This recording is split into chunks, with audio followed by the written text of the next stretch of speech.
Now we're recording. Okay, let's go. Welcome back to Lenfest Kids. I'm Rob King. Here are my co-programmers, Samantha King Park, Sullivan King Park. We're looking at family films set in and around New York City. And for this installment, I was thinking that we could do something related to the American Museum of Natural History, which is the setting, of course, of a very well-known family film, Night at the Museum, and you can watch that on Disney+. But guess what? What? That is not going to be our recommendation for this week. Too bad. Night at the Museum is set at the Museum of Natural History, but they didn't actually film it there. They filmed it on sets that were built to resemble the museum. But the movie that we're recommending, however, was shot at the museum. It's called Wonderstruck. It's directed by Todd Haynes and released in 2017.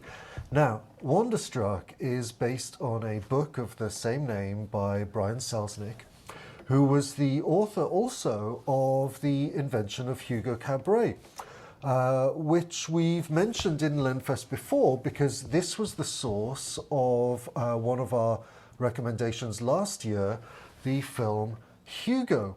Yeah, go watch it. Go watch it, yes. Now!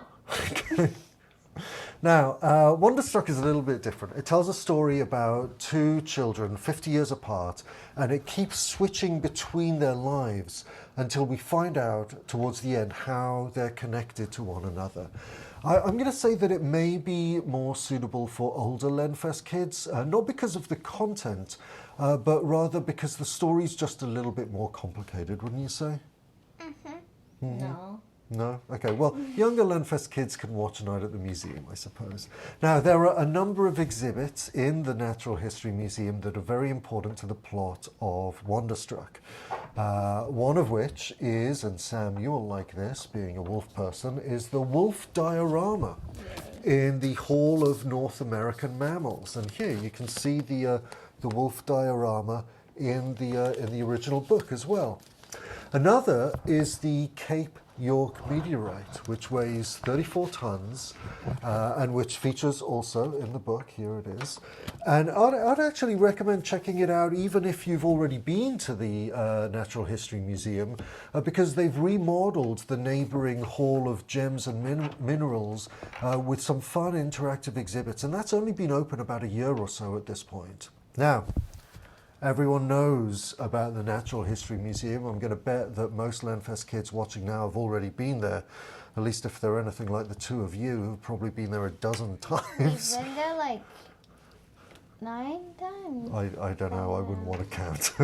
But there's another lesser known New York location that plays an important part in Wonderstruck. And this requires that we go to Queens. You ready, guys? No. So here we are at Flushing Meadows in Queens, the site of two World's Fairs, one in 1939, one in 1964. World's Fairs were large fairs to which countries all over the world would send delegations and exhibits showcasing their culture and new technologies. One of the famous features of this park, and this dates from the 1964 World's Fair, you can see right ahead of us. It's the Unisphere.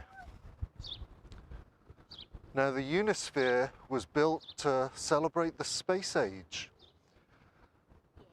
This was in, again, 1964, so it's after the first people had gone into space, but it's still 5 years before the first person landed on the moon. So it was right at this kind of point in the space age of tremendous excitement and enthusiasm. This exhibit, the Unisphere, actually stands on the site of another notable landmark that has since been demolished. This was also the site of the Trilon and the Perisphere from the 1939 World's Fair. And then just to the right is the Queen's Museum. We're heading into the Queen's Museum now, which houses an exhibit that plays an important role in Wonderstruck. It's a scale model of New York City, originally built for the 1964 World's Fair with the plan that it would be dismantled and removed afterwards. People liked the scale model so well that they decided to keep it, and it's still preserved to this day. It's really a wonderful thing to see and enjoy. And here we have a little Flushing Meadow within the diorama. And if you look really up close, though we can't take you there of course, you'll be able to see a tiny Unisphere and a tiny Queen's Museum inside the Queen's Museum.